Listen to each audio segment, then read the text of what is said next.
Hi gamers, Princess Angel here for GameAccess.net. I'm doing another art book review. This week we're doing the limited edition of Alan Wake, Illuminated. It came with a guidebook, so in reality I don't know what the actual price was for this, but it was probably around like $15 or $20 without the guidebook. Maybe a little bit more because it is a limited edition, but I highly doubt it's any more than that. I mean, this book was made in 2010, it's 2013 now, so it's at least 3 years old. So it's probably depreciating in value a little bit, at least I hope.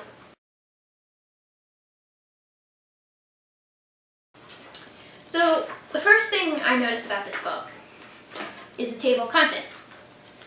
Now, I didn't notice this before, but when I just looked at the book, I noticed it doesn't say table of contents, but it says table of content.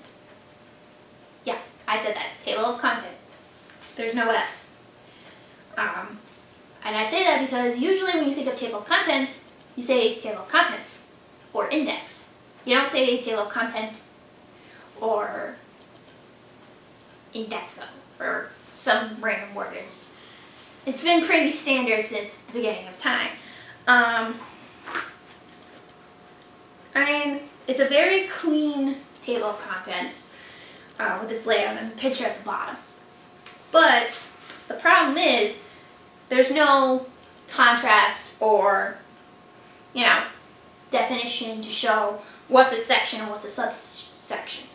So the only thing that's bolded here is table of contents, but sections like the foreword or from Death Rally to Max Payne, that's supposed to be sections, and you can't tell that they're sections.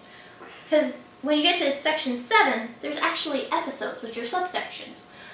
But you can't tell they're subsections because of the way they're lined up with the other sections.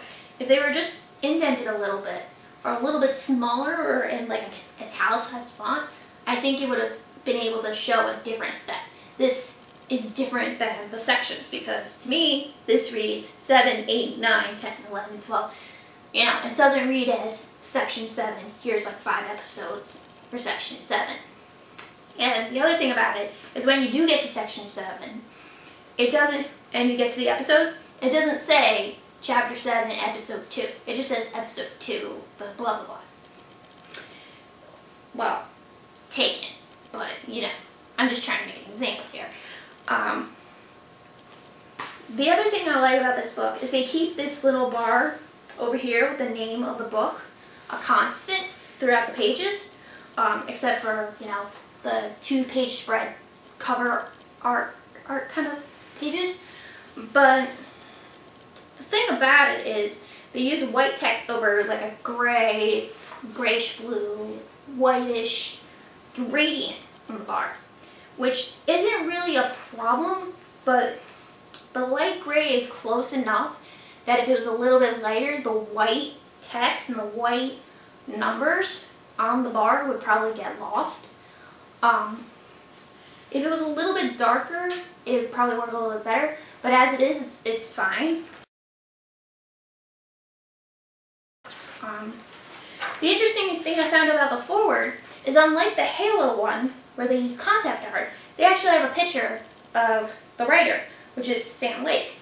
So I thought that was interesting because, I don't really pick up concept art books that often, or any book really, and it's basically like how when you read, a book like Wicked or, The Hunger Games or something, you expect something to either be in the back or the dust cover about the author.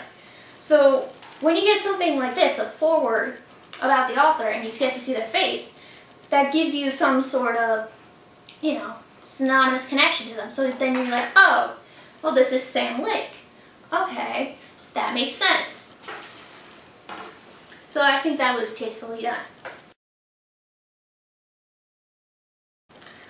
The first section of the book actually talks about, the history of the company before they started making the game, and then it goes into, concept art for the game, what they thought, the process, real life pictures, the actors that they want to portray in the game. Like, they actually use real life actors and had them dress up in a costume and use that to help make the CGI models, which I thought was really interesting. And it actually reminded me of an art book I saw for DC Comics that my dad has, where the artist for the book had real life models dress up in the costumes, look the part, and then the guy would paint them and then paint the scene around them the way he wanted. So, for example, he had a guy dress up as Batman. Now, he wasn't the most in shape Batman, but the guy needed a model as Batman. And the guy was basically doing a Captain Morgan on a table and looking over it like he was looking over a ledge. So when the artist painted it, he painted the guy in his stance, but he also painted, you know, a gargoyle on the top of the building, and it looked like he was looking over the ledge looking at Gotham. So if they could do that with, you know, pen and paper or, you know, paint and paper, they could definitely do that with CGI, and I think that's, you know, showing where technology is going, that we could use, you know, actual real-life models to make a CGI model look a little more realistic than if we just made it up from scratch. I mean, overall, the book has a very repetitive theme to it. The pictures have a nice little, maybe like a 1-inch margin between them, and it has at least a 1-inch margin from the text. However, there was at least one page of this book that the margins were a little off. Well, the margin itself wasn't off, but the overall layout was not what I liked. I mean, they fixed this problem later in the book, so I don't understand why they put it like this here, but then fixed the problem at the end of the book. I don't know. But what you see is these pictures make a line, a nice, straight, clean line. And then on this side, they kind of do that, but then when you get to the end of the text, it goes like this. So there's a weird little square.